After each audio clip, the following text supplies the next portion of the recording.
Hola, muy buenas tardes. Nuevamente muchas gracias por continuar en las magníficas actividades académicas del Colegio de Medicina Interna de México y este Congreso Nacional de Medicina Interna. Sabemos que la hipertensión arterial es el asesino silencioso.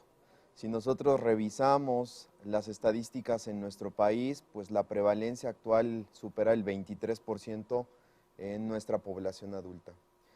Y las complicaciones agudas, sobre todo el descontrol hipertensivo, son una parte importante de atención y de consulta frecuente.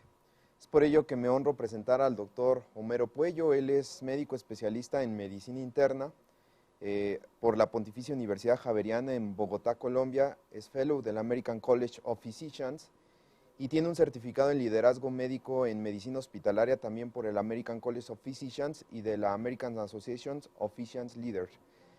También tiene diplomado en hipertensión arterial y mecánica vascular en la Universidad Austral de Buenos Aires y es miembro de múltiples asociaciones, incluyendo la Asociación Colombiana de Medicina Interna, el Foro Internacional de Medicina Interna, y es médico internista del Hospital Departamental en San Antonio de Padua, así como internista de la Unidad Cardiológica y Perinatal de Huila. Él nos va a presentar un tema importante en el contexto de hipertensión, que son urgencias hipertensivas. Muchas gracias, doctor Homero Puello. Muchas gracias, colega, por su presentación. Quiero agradecer la invitación del comité organizador y quiero exaltar la labor que ha hecho el Colegio de Medicina Interna de México, en cabeza de su presidente, el doctor Alfredo Cabrera Rayo, en regalarnos este Global Summit of Internal Medicine. Definitivamente es el regalo de Navidad anticipado para la comunidad científica internacional. Vamos a hablar de urgencias hipertensivas y nos vamos a enfocar en esta segunda parte. ¿Qué es lo que ha cambiado?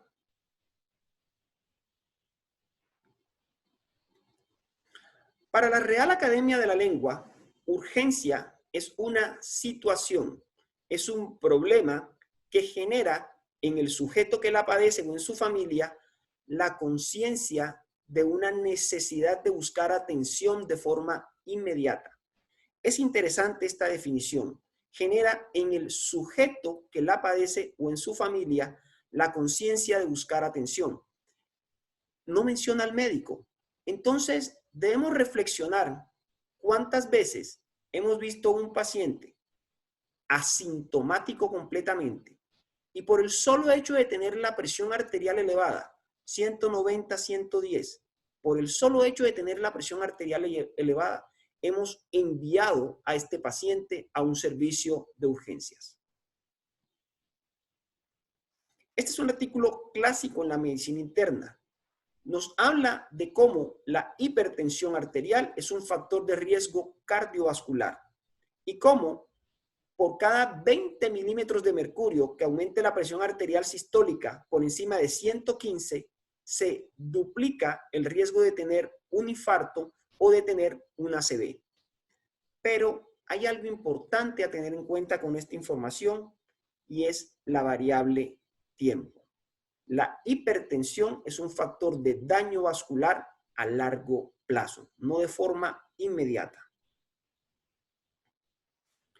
Nuestro organismo es sabio y tiene mecanismos de autorregulación. Autorregulación son todos esos mecanismos a través de los cuales en un rango variable de presión arterial se va a lograr la adecuada perfusión tisular. Debemos tener en cuenta que en los sujetos hipertensos crónicos, estas curvas de autorregulación se desplazan a la derecha. Por lo tanto, si en estos pacientes producimos una reducción brusca, una reducción abrupta de la presión arterial a unos valores supuestamente normales, vamos a condicionar isquemia en estos pacientes. La definición de urgencias hipertensivas es tener la presión arterial elevada sin compromiso de órgano blanco. Una sistólica mayor de 180, una diastólica mayor de 110, sin tener compromiso de órgano blanco. Entonces, lo primero que debemos hacer cuando tenemos un paciente con la presión arterial elevada es hacer una anamnesis rigurosa y un examen físico completo para buscar compromiso de órgano blanco. Si el paciente no tiene compromiso de órgano blanco, a eso es lo que se llamaba una urgencia hipertensiva. Y estos pacientes pueden ser asintomáticos o pueden tener síntomas diversos, siendo la cefalea uno de los más frecuentes. Ahora bien, la pregunta que nos hacemos es, ¿tiene alguna importancia, tiene alguna relevancia hacer este diagnóstico? ¿Tiene algún impacto decirle al paciente, oiga, usted cursa con una urgencia hipertensiva? ¿Cuáles son los riesgos a corto plazo de tener la presión arterial elevada? El artículo más importante que evalúa esto fue publicado en JAMA of Internal Medicine en el 2016. Analizaron todos los pacientes que fueron a un servicio de consulta externa, atención ambulatoria, y encontraron que aproximadamente el 5% de estos pacientes cumplían con la definición de urgencia hipertensiva. Presión arterial sistólica mayor de 180 o diastólica mayor de 110, sin compromiso agudo de órgano blanco. De estos pacientes, menos del 1% fueron enviados al hospital. Lo que este estudio quiso evaluar es si esa conducta, enviar los pacientes al hospital, tenía algún impacto en los desenlaces. Pues bien, miramos cómo cuando hacen el pareamiento, las presiones arteriales en los dos grupos son similares. ¿Y qué encontraron? Que el MACE, en este caso el MACE es un punto compuesto por infarto, ACV, ataque isquémico transitorio, presión arterial no controlada o necesidad de hospitalización. El MACE, cuando los pacientes eran enviados al hospital, no era estadísticamente significativo, diferente al MACE cuando los pacientes eran enviados a casa. Es decir, enviar estos pacientes al hospital no aportaba ningún beneficio. ¿Qué pasa cuando analizamos a aquellos pacientes que en consulta externa tenían presión arterial sistólica mayor de 200? Enviarlos al hospital comparado con enviarlos a casa no tenía ningún impacto, no tenía ningún beneficio. Por el contrario, cuando los pacientes tenían una presión arterial sistólica mayor de 220, enviarlos al hospital no tenía ningún beneficio comparado con enviarlos a casa. En resumen, cuando usted está en consulta externa y tiene un paciente con presión arterial elevada sin daño agudo de órgano blanco, enviar este paciente a un hospital no aporta ningún beneficio. Y un dato muy importante que nos arroja este estudio. ¿Qué porcentaje de estos pacientes continuaban con hipertensión fuera de metas al mes y a los 6 meses? Independientemente si eran enviados al hospital o si eran enviados a casa, las cifras de pacientes con presión mal controlada es escandalosa. Entonces, hay un pobre control de la presión arterial a largo plazo y en eso es que nos debemos enfocar, en lograr ese control de la presión arterial a largo plazo. Ahora bien, sabemos que a pesar de esta evidencia contundente, muchos de los pacientes van a ser enviados a un servicio de urgencias. Entonces, ¿cuáles son los efectos del tratamiento en urgencias? Este estudio, que es de corte retrospectivo, comparó dar tratamiento farmacológico versus no dar tratamiento. Los desenlaces evaluados, que fueron reconsulta a las 24 horas o a los 30 días y mortalidad a los 30 días o al año, no hubo diferencias significativas.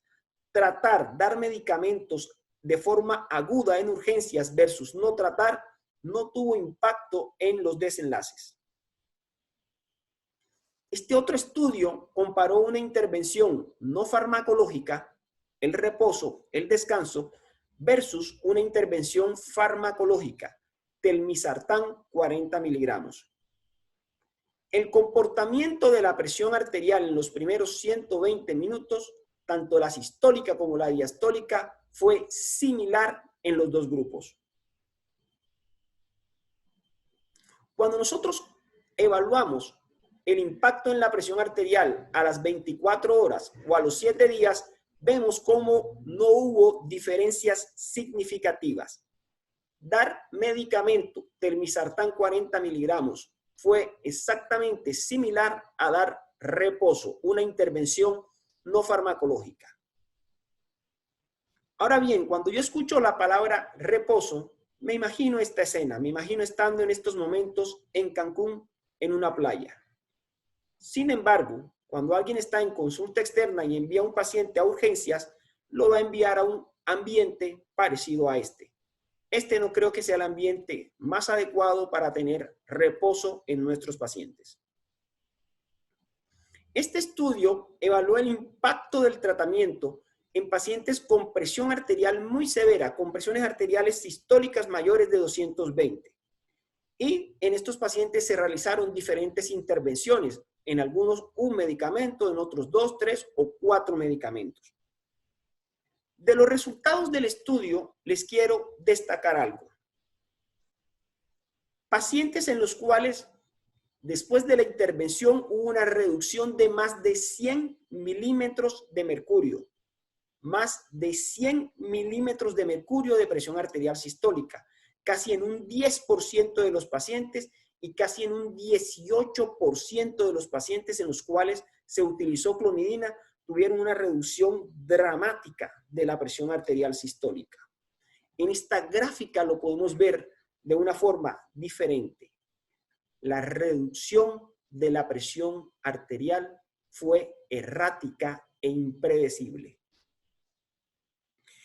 Y si bien estamos en un congreso médico y estamos hablando de medicina basada en la evidencia, este artículo me hace recordar algo de mi experiencia personal. Esa es mi abuelita, que este año cumplió 100 años en el mes de mayo. Hace más de 20 años, mi abuela presentaba cefalea. Era estudiante de medicina en aquel entonces, le tomé la presión arterial y le encontré la presión arterial elevada, 190 de presión arterial sistólica. Recientemente había asistido a una conferencia donde hablaron de urgencias hipertensivas y nos mencionaban el uso de la clonidina, de 200 a 300 microgramos de clonidina. Entonces, totalmente confiado, le he dado a mi abuela 150 microgramos de clonidina. A los 30 minutos le he preguntado, abuela, ¿cómo te sientes? Y me contestó, me siento mejor. Mi abuela estaba disártrica. Hizo una isquemia cerebral transitoria. Les confieso que no supe qué hacer en aquel entonces.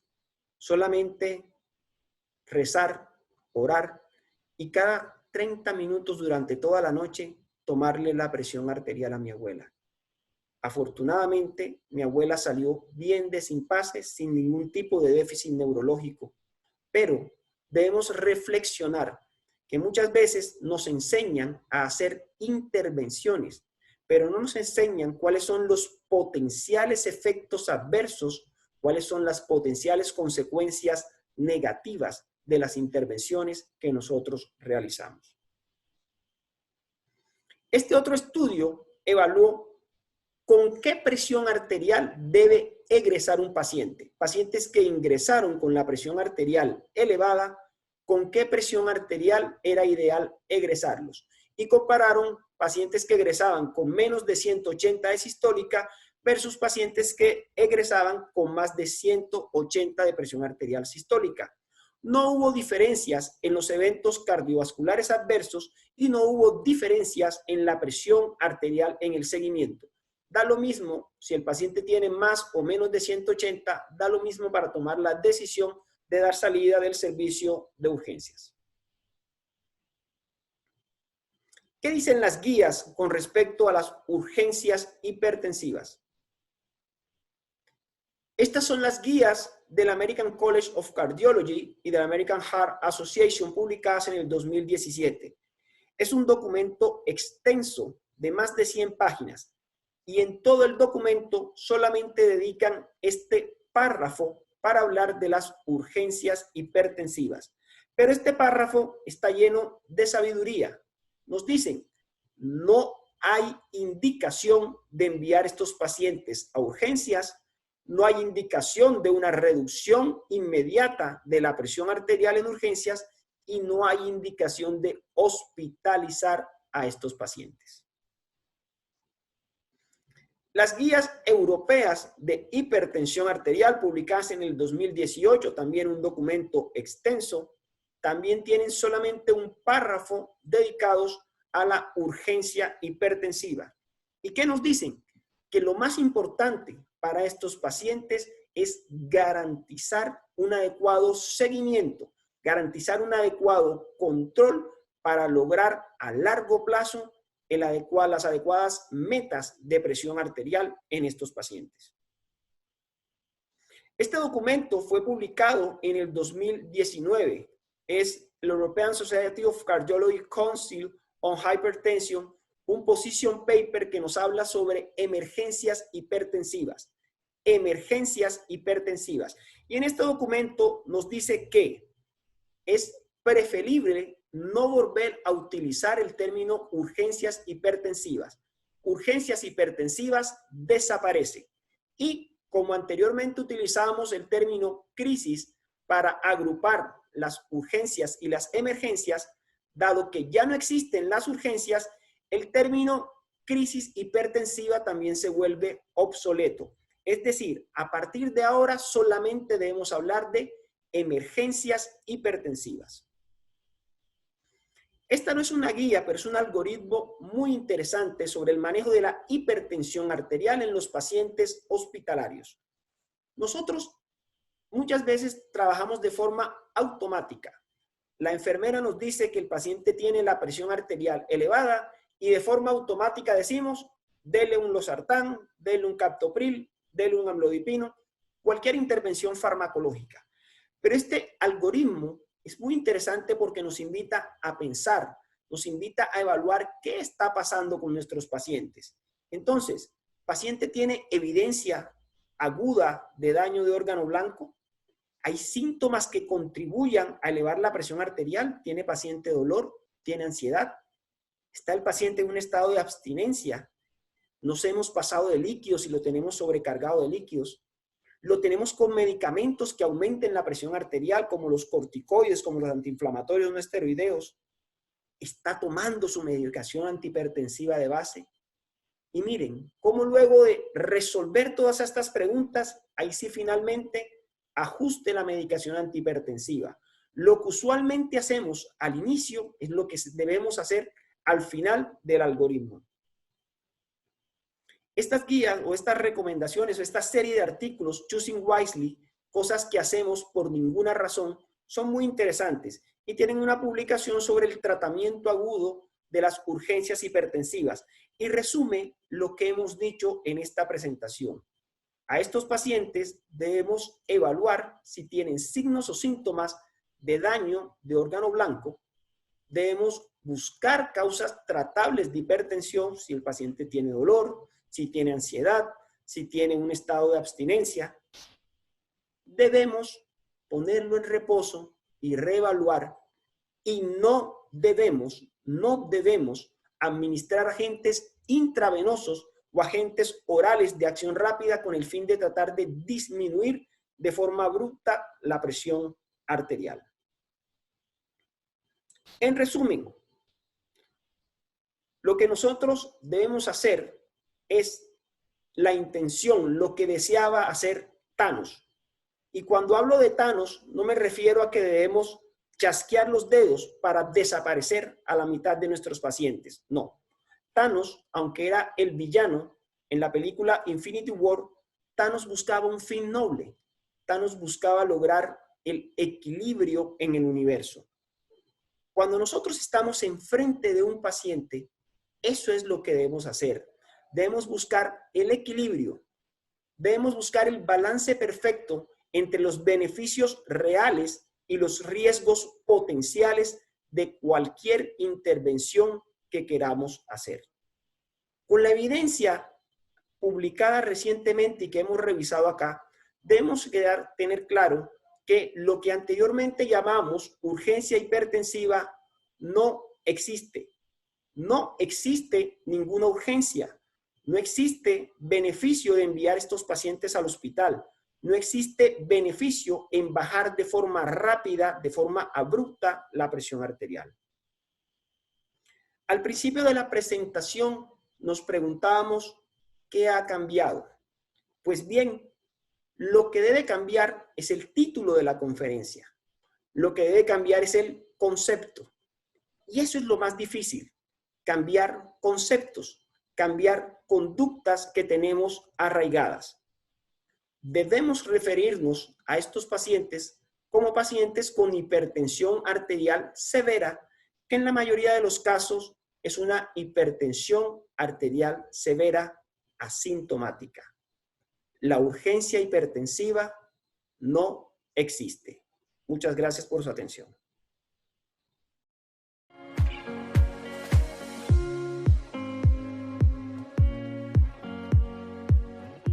Muchas gracias, doctor Homero Puello. Agradecemos esta magnífica presentación.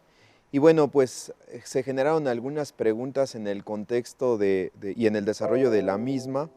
Hay una muy interesante que quieren conocer su perspectiva sobre el uso o sobre el impacto que tiene la polipíldora en la prevención de urgencias hipertensivas.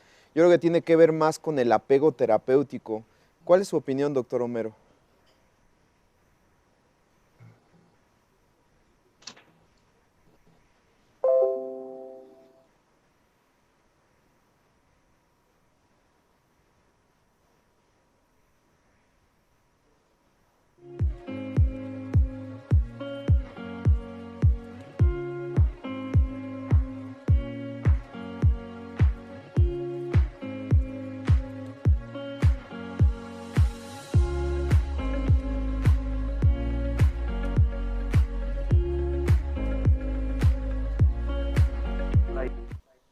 Nuevamente tuvimos una pequeña falla técnica.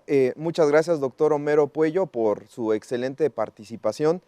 Y hay algunas preguntas en relación a su tema. Una de ellas importante y que tiene que ver tal vez con el apego terapéutico es ¿cuál es su consideración y perspectiva acerca del uso de polipíldoras en la prevención de este tipo de descontrol hipertensivo? Bueno, primero que todo, buenas tardes a todos. Es un verdadero honor estar acá en esta reunión, a ser parte de este Global Summit of Internal Medicine. Sí, definitivamente, cuando uno se enfrenta a un paciente de estos, debemos recordar que ya lo importante no es la fase aguda, lo importante es la fase crónica, el lograr el control crónico de la hipertensión arterial. Y una de las formas de lograr el control crónico de la presión arterial es mejorando la adherencia de los pacientes, que definitivamente es uno de los aspectos más importantes. Una de las estrategias probadas que mejora la adherencia de los pacientes es simplificar los esquemas terapéuticos. Simplificar los esquemas terapéuticos. Y la polipíldora, administrar varios medicamentos antihipertensivos, 2 o 3 medicamentos antihipertensivos, en una sola tableta, una sola vez al día, definitivamente es una estrategia fantástica para lograr esa mejoría en la adherencia de los pacientes y por lo tanto lograr ese adecuado control de la presión arterial. Muy bien, muchas gracias. Y fíjese que impactó significativamente el ejemplo familiar que puso, porque hay algunos comentarios en relación a el manejo de la hipertensión arterial no debe ser estrictamente un manejo numérico, ¿no? Sabemos que los pacientes no se restringen solamente a un número, sino hay muchos otros factores que intervienen justamente en el control de la presión arterial y en el control de las otras variables. Hay una pregunta de cuál es su consideración o perspectiva sobre las pautas de manejo en pacientes geriátricos, sobre todo considerando que estos desde el punto de vista hemodinámico y de la condición del vaso sanguíneo tienden a modificarse con el paso del tiempo. Correcto, los pacientes geriátricos son pacientes que por el envejecimiento arterial son pacientes que tienen una rigidez de la pared arterial. Entonces son pacientes que tienden a dar cifras, especialmente de presión arterial sistólicas elevadas.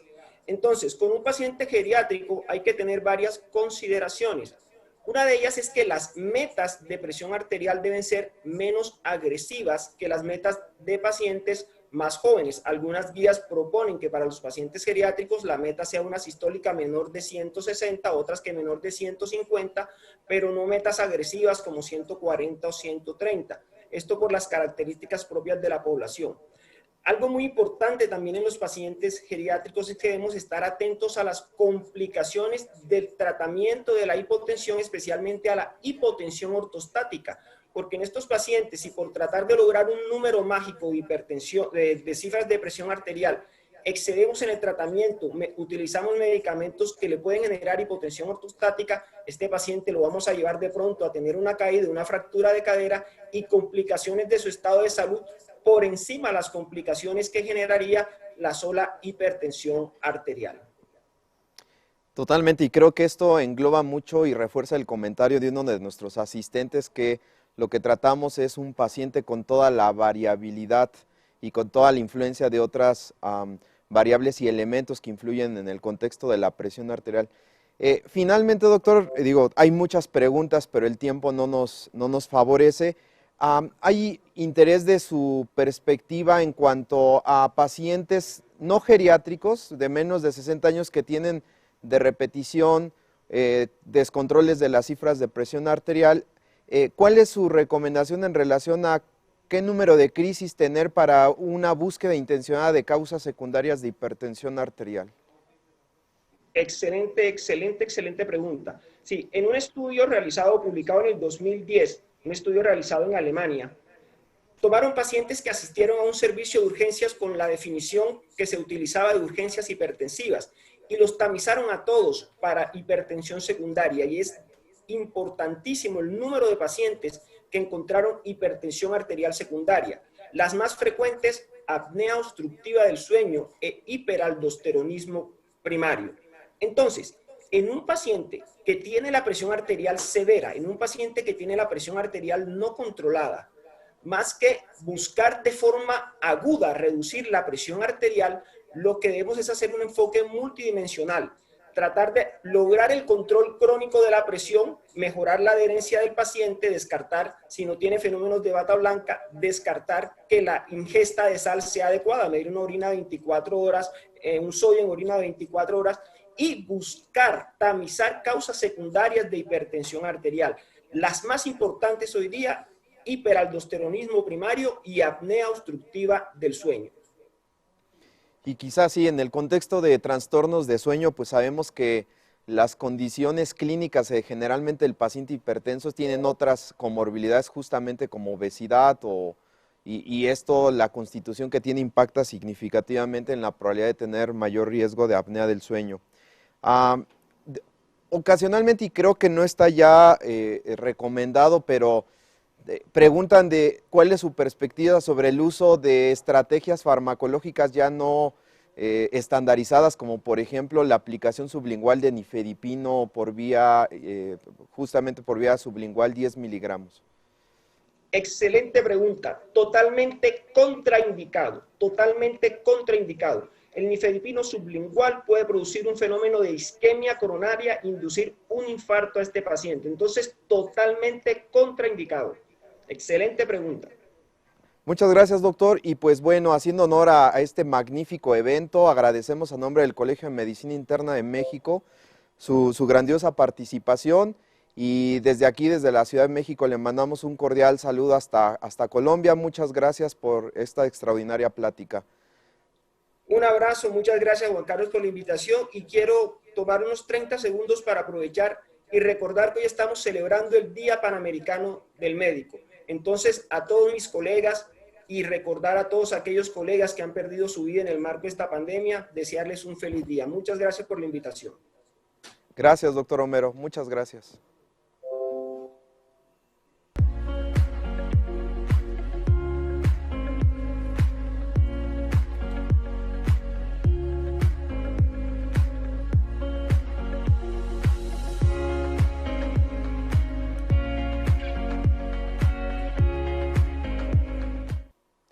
Muy buenas tardes a todos. Muchas gracias por continuar en los eventos académicos del Colegio de Medicina Interna de México y bueno, dando parte a las actividades académicas finales de este jueves. Es para mí un honor presentar al doctor Joao Gómez. El doctor Joao Gómez se graduó de la Universidad Central de Venezuela en 1996 y actualmente trabaja en Cleveland, Ohio. Se especializa en neurología, es afiliado de la Cleveland Clinic. Y el doctor Joao nos va a presentar un tema por demás interesante. En octubre se celebró un año más de la enfermedad cerebral vascular isquémica y nos va a dar una revisión y algunas perspectivas desde el punto de vista de abordaje diagnóstico terapéutico de enfermedad vascular cerebral isquémica. A nombre del Colegio de Medicina Interna, doctor Joao Gómez, muchas gracias y quedamos atentos de su presentación.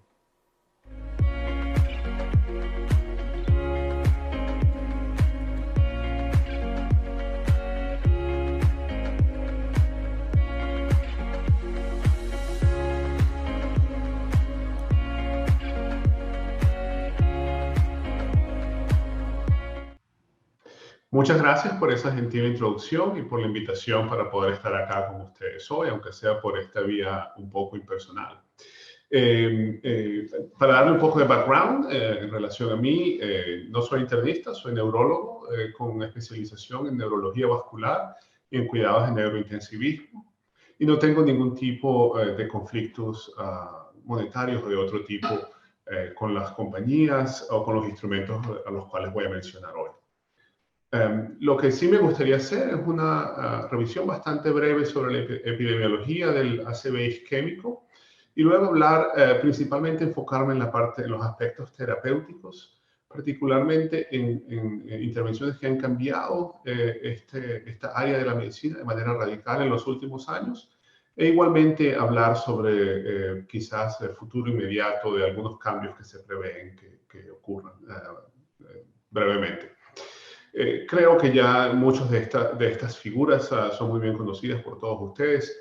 Los ictus cerebrales son responsables de 1 de cada 6 muertes de causa cardiovascular. En los Estados Unidos, cada 40 segundos un paciente sufre de un ictus cerebral y cada 4 minutos un paciente fallece por causas directas o indirectas de un ictus cerebral. Así que de manera que cuando yo termine mi charla, lamentablemente alrededor de 45 personas habrán sufrido un ictus y alrededor de 8 personas habrán fallecido a causa de ictus cerebrales. La gran mayoría de estos ictus son de origen isquémico y tan solo 10% son de origen hemorrágico. Obviamente hoy nos vamos a enfocar en el área isquémica. Tienen un coste muy elevado para la sociedad, directo o indirecto, de alrededor de 46 billones tan solo acá en Estados Unidos. Y son una de las causas más importantes de discapacidad a largo plazo en adultos. Una de las tendencias más preocupantes quizás que hemos observado recientemente, que si bien es cierto que los ictus en el pasado tendrían a ser una enfermedad de personas de edad avanzada, realmente actualmente vemos que personas cada vez más jóvenes son ingresadas con ictus cerebrales. Tanto así que casi una tercera parte de todos los ictus que son admitidos en este país son personas menores de 65 años. Cuando hablamos de ictus isquémicos o enfermedad isquémica cerebral, es importante hacer una distinción en los diferentes subtipos. Alrededor de 15 a 20% son los llamados ACV lacunares, causados por interrupción del flujo sanguíneo en las pequeñas arterias perforantes cerebrales. ACVs isquémicos cardioembólicos, alrededor del 15 al 30%. Causas comunes incluyen fibrilación auricular, infarto del miocardio, etcétera, endocarditis bacteriana, por ejemplo. Aterosclerosis de las arterias de gran calibre, como la estenosis carotidia en la bifurcación de la carótida, tienden a ser alrededor del 15%, y obviamente estos porcentajes varían. Hay poblaciones que están a más riesgo de algún tipo de ACV isquémico que otras. Por ejemplo, en Asia el riesgo de enfermedad de aterosclerosis intracraneal es bastante elevado, algo que es mucho menos común acá en Occidente. Lo que resulta cierto es que dependiendo de nuevo de la población que se estudia, entre un 30 a 40% de todos los eventos isquémicos cerebrales, lamentablemente no se puede conseguir una etiología y por ende los llamamos criptogénicos. Una distinción que quiero hacer bastante brevemente tiene que ver con lo que llamamos arterias de largo o gran calibre. Y esos vasos arteriales incluyen la carótida interna principalmente y sus ramas principales, el tronco principal de la cerebral media y la bifurcación, la región más proximal de la bifurcación de la cerebral media. Y es bien arbitraria esta distinción y básicamente se debe a que estos son los vasos sanguíneos que son candidatos principales para terapias de reperfusión mecánica, de las cuales voy a hablar un poco más adelante. Si me oyen decir grandes arterias cerebrales, ya saben más o menos a lo que me quiero referir. Obviamente hablé de todos estos grandes avances que han ocurrido en los últimos años y estos grandes avances tan solo han sido posibles gracias a neuroimagenología que se ha desarrollado, particularmente multimodal. Y tenemos varios objetivos con estas imágenes. Obviamente, distinguir ictus isquémicos de ictus hemorrágicos. Queremos distinguir otras enfermedades que pueden presentarse con síntomas muy similares a un ictus, como por ejemplo un tumor o una convulsión. Nos permite evaluar el estatus de los vasos sanguíneos cerebrales y quizá de manera aún más importante poder saber cuál es lo que llamamos el infarto ya establecido o el core del infarto y poder cuantificar el área de penumbra. Y voy a hablar un poco más acerca del core y la penumbra en los próximos minutos. Y también nos ayudan a guiar las terapias de reperfusión, principalmente las terapias de reperfusión mecánica. Hay un debate sempiterno entre tomografía y resonancia magnética y cuál de los dos es superior. Y como todo, hay ciertas instancias en las cuales la tomografía puede ser superior a la resonancia y viceversa. Como el ejemplo que les traigo acá a colación, cuando la tomografía se hace muy pronto luego de que se ha establecido el bloqueo cerebral, y pronto luego de que se han establecido los síntomas, obviamente la tomografía tiende a ser normal, a mostrar muy poco, como vemos acá. Sin embargo, si se puede hacer una resonancia, vamos a poder observar desde a los pocos minutos de que se establezcan los síntomas, lesiones que demuestran el área de infarto cerebral. Ciertamente una de las grandes ventajas de la resonancia magnética. Sin embargo, debido a que se encuentra fácilmente disponible, debido a que toma mucho menos tiempo, la tomografía pienso que está ganando esta batalla y la mayoría de la neuroimagen que se obtiene ciertamente en la fase aguda, es decir, las primeras horas luego de la enfermedad cerebral isquémica vascular, tiende a ser basada en tomografía. Les había comentado que podemos evaluar la presencia o el estatus de los vasos sanguíneos, como podemos ver acá a la derecha con una resonancia magnética, pero también nos permite observar no solo el nivel en el cual existe un trombus que está ocluyendo una gran arteria cerebral, pero también nos permite evaluar los colaterales. Acá en la fila superior vemos un paciente que, a pesar de tener una obstrucción de la cerebral media izquierda, tiene muy buenos vasos colaterales y por tanto eso ayuda a preservar la viabilidad del tejido y permite que las terapias de reperfusión sean exitosas. Lamentablemente el paciente que vemos acá en la tercera fila no tuvo tan buenas colaterales leptomeningias, tiene una oclusión aguda de la cerebral media derecha, pero muy pocos vasos colaterales y por ende, al momento en que este tipo de paciente se presenta a la sala de emergencia, ya el tamaño de la lesión tiende a ser bastante elevada y la respuesta a terapias de reperfusión aguda tiende a ser menos ideal. Y es importante, cuando hablamos de terapias agudas de ACV isquémico, tener en cuenta el concepto de infarto establecido o core, como lo llamamos en inglés, y lo que es la penumbra. Vamos a suponer que aquí tenemos un émbolo que está en la cerebral media. Todo esto es tejido cerebral que está lamentablemente siendo afectado, que está isquémico. Al pasar de unos pocos minutos vamos a tener ya un infarto establecido en las zonas más profundas de ese hemisferio cerebral, y eso es tejido que, aunque se pueda reperfundir o se pueda eliminar la oclusión en la arteria, lamentablemente ese tejido está dañado de manera irreversible. Sin embargo, existe otra área que también está isquémica y que denominamos penumbra, que sin embargo todavía no ha sido dañada de manera irreversible, y que si podemos llegar a tiempo a ese trombo y lo removemos y restablecemos el flujo sanguíneo, se puede limitar el daño y se puede limitar el tamaño final del infarto. La presencia y el tamaño de la penumbra y con qué rapidez se pierde esa penumbra depende de muchos factores, incluyendo factores genéticos, aunque ciertamente el factor más importante es la presencia de los colaterales leptomeningios que les comentaba. Lamentablemente no hay ninguna manera que sepamos por ahora para mejorar esos vasos colaterales. Sin embargo, es un área de investigación muy activa. Como vemos acá a la derecha, por ende, una persona con buenos colaterales, aunque el infarto puede progresar, puede crecer en el tiempo, lo va a hacer de una manera mucho más lenta que un paciente con colaterales bastante mediocres y que lamentablemente ya se va a presentar con un infarto bastante grande. La manera como nosotros podemos evaluar la presencia del infarto ya establecido y la penumbra es usando esas imágenes multimodales a las que me refería, en particular imágenes de perfusión, bien sea basadas en tomografía o resonancia, aunque actualmente la tomografía se usa con mayor frecuencia.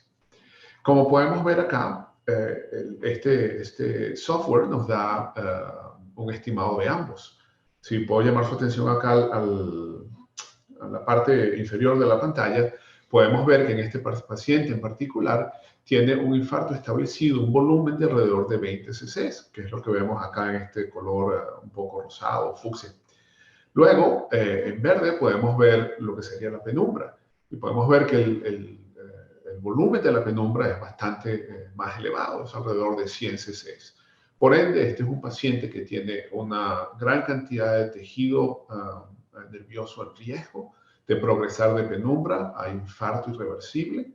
Sin embargo, el infarto irreversible es bastante pequeño y por ende este sería un paciente que es muy buen candidato para la reperfusión, bien sea mecánica o farmacológica, como vamos a ver posteriormente.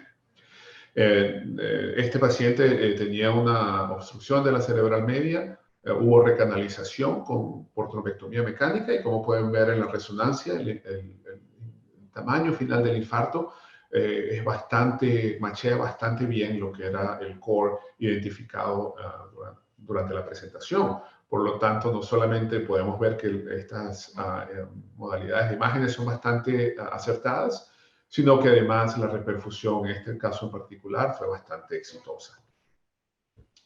Es importante tener en cuenta que hay 4 pasos muy importantes en el manejo de pacientes con ACV isquémico agudo. Desde la identificación temprana, y obviamente esto pasa en casa y por eso hay muchas campañas de educación al público en general para tratar de ayudar a la identificación de síntomas de ACV isquémico, llamar rápidamente a los sistemas de emergencia 911 o al equivalente y tener un sistema de cuidado prehospitalario robusto que permita transportar al paciente rápidamente a un centro que esté capacitado para manejar a pacientes con ACV isquémicos. El tercer paso, obviamente, es consideración de de trombolisis farmacológica con uso de alteplasa. Y en cuarta instancia estaría la consideración de trombectomía mecánica. La reperfusión farmacológica o trombolisis con alteplasa, la cual, como bien saben, es un agente fibrinolítico, está bien establecido. Fue aprobado por el FDA en 1996, si no me falla la memoria, y estoy seguro que es algo que una audiencia pues tan destacada tiene mucha experiencia. Así que pensé que quizá no tenía mucho sentido emplear mucho tiempo hablando sobre el uso de TPA o alteplasa. Sin embargo, hay algunas cosas que sería importante o me pareció importante resaltar. Saber que inicialmente fue aprobado por un periodo de tiempo de las primeras 3 horas, luego del comienzo de los síntomas. Sin embargo, eso fue expandido hasta 4 horas y media, aunque en ese tiempo de entre 3 horas y 4 horas y media hay ciertas restricciones, es decir, pacientes mayores de 80 años y pacientes con historia de diabetes y de un ACV isquémico anterior, probablemente deberían ser excluidos o ciertamente no fueron incluidos inicialmente, aunque eso es algo debatido hoy en día. El otro punto que quiero resaltar es que independientemente de la severidad de los síntomas, siempre y cuando se piense que produce una discapacidad significativa para el paciente, alteplasa debería ser considerado. Es decir, pacientes con síntomas leves, sin embargo, digamos, una fascia que puede impactar de manera muy negativa a un paciente en particular, aunque no tenga muchos otros síntomas, probablemente es un paciente al cual yo le ofrecería alteplasa para tratar de minimizar el daño isquémico cerebral. Pero como les dije, quería comentar un poco sobre terapias que pienso van a ser importantes en el futuro cercano, y una de ellas es el uso de otro agente fibrinolítico conocido como tenecteplasa, usado en pacientes con infarto de miocardio, en síndromes agudos coronarios. La ventaja de tenecteplasa sobre alteplasa es el hecho de que tiene mayor especificidad hacia la fibrina y tiene una vida media más larga, y por tanto, con un solo bolus se puede administrar y no necesita una infusión continua, como es el caso de la alteplasa. También, por tener mayor afinidad, se piensa que tiene menos riesgo de transformación hemorrágica y hemorragia intracraneal en general comparado con la alteplasa. Como bien saben, la alteplasa se asocia con un riesgo de sangrado intracraneal de aproximadamente 6 a 7%, y eso es sangrado significativo, mientras que tiende a ser bastante menor en pacientes tratados con tenecteplasa. Actualmente hay una serie de estudios clínicos fase 3 en los cuales se está evaluando el uso de este agente en pacientes con ACV isquémico, particularmente en pacientes más allá de las 4 horas y media que ya usamos y que sabemos que alteplasa es efectivo, y también en combinación con trombectomía mecánica. Quería tan solo mencionar uno de los estudios que fue publicado ya hace algunos años sobre tenecteplasa en pacientes con ACV isquémico, y fue un estudio que comparó 2 dosis, 0.1 miligramos por kilo y 0.25 miligramos por kilo, comparado con el tratamiento estándar, que es alteplasa. Como pueden ver, no solamente resultó en mayores tasas de reperfusión cuando se repitió el angiograma, sino que además estuvo asociado, la dosis más alta estuvo asociado con una mejoría desde el punto de vista funcional y desde el punto de vista de los síntomas iniciales, que fue mayor a la que se observó tan solo en pacientes que fueron tratados con alteplasa. Otra área donde hay gran actividad de investigación es pacientes que se presentan con síntomas de un ACV isquémico, en los cuales el momento en que se inició el ictus no se conoce. Tradicionalmente o típico son pacientes que se presentan temprano en la mañana, se fueron a acostar en la noche sin ningún problema, se levantan y notan que tienen dificultad para mover una parte del cuerpo, para poder comunicarse, por ejemplo. Obviamente en ese caso no se sabe cuándo comenzó el ictus, y tradicionalmente son pacientes en los cuales no se les ofrecía ningún tipo de terapia aguda. Y para que tengan una idea de la dimensión del problema, entre un 15 y un 30% aproximadamente de todos los pacientes que se nos presentan en la sala de emergencia no se conoce cuándo comenzaron los síntomas. Sin embargo, haciendo uso de esas imágenes multimodales que le comentaba, en este caso en particular de la resonancia magnética, podemos estimar más o menos cuándo comenzaron los síntomas, cuándo comenzó el ictus, y por tanto podemos de manera bastante efectiva, pero también segura, administrar reperfusión farmacológica. Como vemos acá, estos son pacientes que tienen lo que llamamos un mismatch, es decir, esta secuencia en particular llamada DWI es muy sensible para detectar lesiones isquémicas tempranas. Solo toma algunos minutos y ya se hace positiva, como vemos acá, por ejemplo, en el lóbulo frontal derecho. La otra secuencia que estoy mostrando acá, denominada FLAIR, toma un periodo de tiempo en hacerse positiva, y ese periodo de tiempo tiende a ser alrededor de entre 4 a 6 horas. Una vez que tenemos lesiones en FLAIR, en el mismo lugar donde las tenemos en difusión, sabemos que ese infarto probablemente tenga más de 4 a 6 horas y probablemente sea riesgoso ofrecer reperfusión farmacológica. Sin embargo, cuando existe este mismatch, esta diferencia entre una secuencia y otra, probablemente estamos en presencia de un infarto que tiene una evolución menor a las 4 horas y media o cercano a eso, y que probablemente sea bastante seguro ofrecer este tipo de terapia. Y de hecho eso ya se ha investigado. Como ven acá a la derecha, esa tabla lo tomé de un estudio que fue publicado hace un par de años, en el cual todos los resultados, tanto primarios como secundarios, fueron positivos. Es decir, que usando esta técnica de mismatch entre las diferentes secuencias de resonancia y los pacientes fueron tratados con fibrinolisis farmacológica, tuvieron mejor resultado primario que aquellos que no fueron tratados de manera agresiva. Esto todavía no se ha implementado de manera universal, aunque yo creo que pronto vamos a ver este tipo de tratamiento para pacientes con infartos agudos.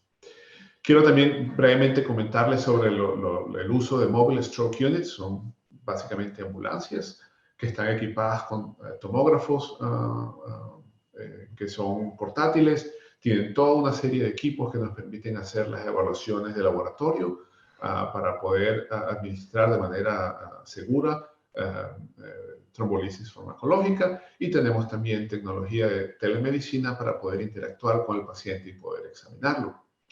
Y aunque pueda parecer tan solo una estrategia publicitaria para el hospital, realmente hay evidencia de que está asociado con mejor resultado primario. Es decir, nosotros sabemos que los pacientes que son tratados en los primeros 90 minutos tienden a tener mejor respuesta cuando se les trata con alteplasa que los pacientes que son tratados de minuto 91 a minuto 180. De hecho, perdón, eso lo puedo mostrar acá. El número de pacientes que se necesita tratar en los primeros 90 minutos para obtener beneficio en un paciente son 4,5.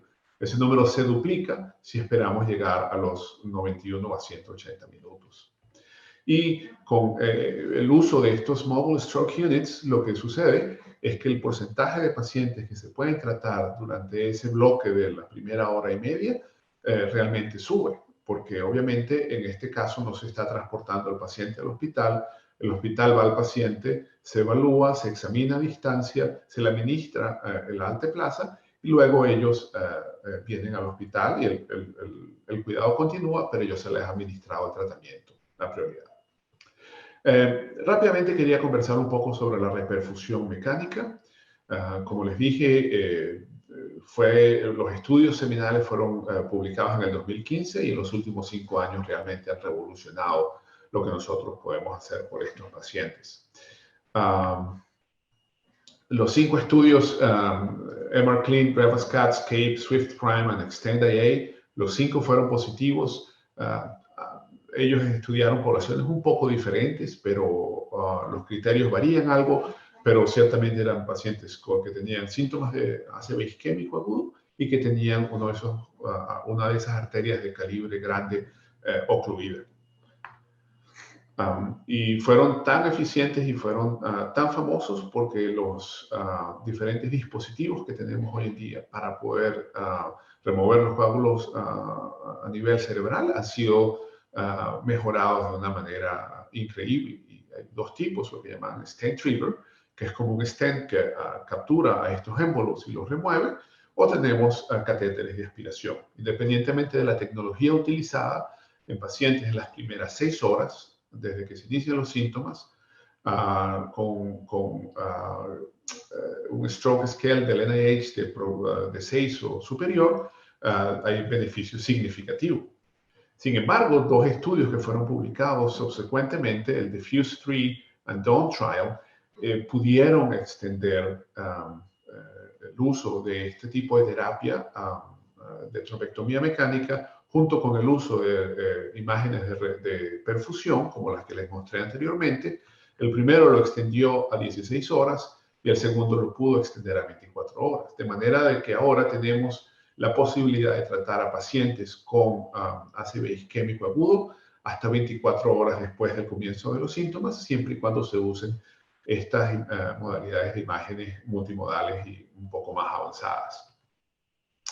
Por último, les quería dejar con un caso que tuvimos hace 2 años, si no me equivoco, acá en la clínica. Paciente de 45 años, presentó con dificultad para el habla, con afasia, con dificultad para mover el lado derecho del cuerpo. Estaba acá en Cleveland visitando a su madre. No se despertó a su hora usual, su mamá fue a chequearlo y se dio cuenta que tenía los síntomas que les comenté. Inmediatamente llamó al 911. Cuando llegó a nuestra terapia y lo examinamos, tenía en la escala de stroke del NIH bastante elevado, 23, indicativo de una lesión bastante grande, probablemente había una oclusión en un vaso sanguíneo importante, y la angiografía por tomografía ciertamente demostró una obstrucción en el tronco principal de la cerebral media izquierda. Eso, sin embargo, en esa época todavía no habían sido publicados estos estudios que mencioné de trombectomía mecánica, así que decidimos hacer una resonancia magnética cerebral para poder establecer un poco mejor el tamaño del infarto. Como pueden ver, el infarto es muy pequeño en los ganglios basales derechos, pero de resto el cerebro se veía bastante intacto, por lo cual el paciente fue a una angiografía cerebral que confirmó la lesión, la obstrucción de la cerebral media izquierda, y luego de 2 pases con uno de estos instrumentos se pudo recanalizar casi completamente, como pueden ver en el angiograma final. Esta es una foto del émbolo que pudimos extraer del paciente, y esta es una resonancia que se hizo el día siguiente para demostrar el volumen final del infarto. Como pueden ver, machea bastante bien el volumen inicial. El infarto estuvo restringido solamente en los ganglios basales izquierdos, y el paciente de un score de 23 bajó a un score de 6. Fue una terapia aguda de rehabilitación y posteriormente ha tenido una resolución casi completa de sus síntomas. Así que si les puedo dejar con un pensamiento, es que lo importante acá es actuar de manera rápida, saber que cada minuto que pasa se pierden una gran cantidad de neuronas, y también saber que tenemos mucha terapéutica que se le puede ofrecer a estos pacientes, y que esa terapéutica, aunque inicialmente estaba restringida tan solo las primeras 3 horas, actualmente las podemos extender hasta 24 horas en un grupo selecto de ellos. Creo que ya mi tiempo se acaba, pero con gusto puedo entretener algunas preguntas.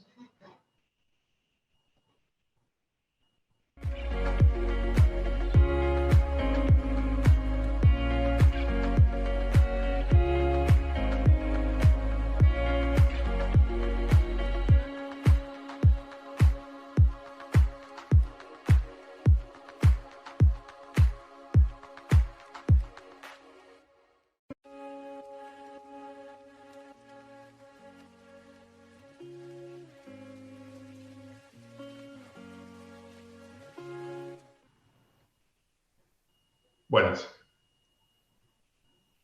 Y bueno, pues en México este tema, pues como en todo el mundo, es particularmente importante. Hay muchas preguntas. Por cuestiones de tiempo vamos a ver algunas. Por ejemplo, preguntan de cuál es su perspectiva de abordaje diagnóstico en pacientes que tienen EBC isquémico pero que son jóvenes. En Cleveland, ¿hay algún protocolo establecido para este grupo de pacientes que el abordaje es completamente distinto de los pacientes, digamos, de edad promedio? Sí, ciertamente desde un punto de vista de diagnóstico, de evaluación inicial, las etiologías que consideramos son un poco diferentes. por ejemplo, las disecciones craneocervicales son muy comunes en ese grupo etario, particularmente disecciones de las vertebrales o de las carótidas internas. Dependiendo de ciertos hábitos del paciente, endocarditis infecciosa tiende a ser común. Y luego hay ciertas alteraciones o coagulopatías, muchas de ellas congénitas, bien sea lupus, bien sea síndrome de antifosfolípidos o el factor Leiden, mutaciones en el factor de Leiden que pueden conllevar a una más elevada tasa de coagulación y también fenómenos embólicos paradójicos por presencia, por ejemplo, de una foramen oval persistente. Sí existe, perdón, sí tenemos un protocolo que trata de evaluar las etiologías más comunes como las que mencioné. Ok, y hay conjunción de por lo menos 5 preguntas en relación a cuál es su perspectiva de algunos otros fármacos que en el manejo agudo se pueden utilizar como somacina. ¿Cuál es su perspectiva sobre la utilidad de este grupo farmacológico y si tiene un posicionamiento basado en evidencia en el manejo de EBC? Sí, sí. Hay muchos fármacos que han sido estudiados por sus propiedades neuroprotectoras. Lamentablemente, estos fármacos funcionan muy bien en los animales de laboratorio, en las ratas, pero lamentablemente la traducción, la traslación a humanos no ha sido tan eficiente, tan exitosa, lamentablemente. Por tanto, aunque seguimos buscando algún tipo de fármaco que pudiera, bien sea proteger a las neuronas o pudiera prolongar esa ventana para intervenciones en grupos de pacientes, lamentablemente no hay ninguna evidencia, digamos, de nivel elevado para usar alguno de estos fármacos. Actualmente no es nuestra rutina emplear ninguno de ellos, incluyendo el que usted mencionó. Muy bien. Pues doctor, estamos muy complacidos con su presentación. Hay algunas otras preguntas que se las haremos llegar para justamente tener respuesta. Gracias por esta extraordinaria presentación. A nombre del Colegio de Medicina Interna le mandamos un fuerte abrazo hasta Cleveland y esperamos seguir contando con su participación en futuros eventos. Nuevamente muchas gracias y a todos nuestros seguidores les pedimos seguir con las actividades del Colegio de Medicina Interna de México. Disfruten este evento que es para ustedes. Muchas gracias, doctor Joao. Un fuerte abrazo. Gracias, igualmente.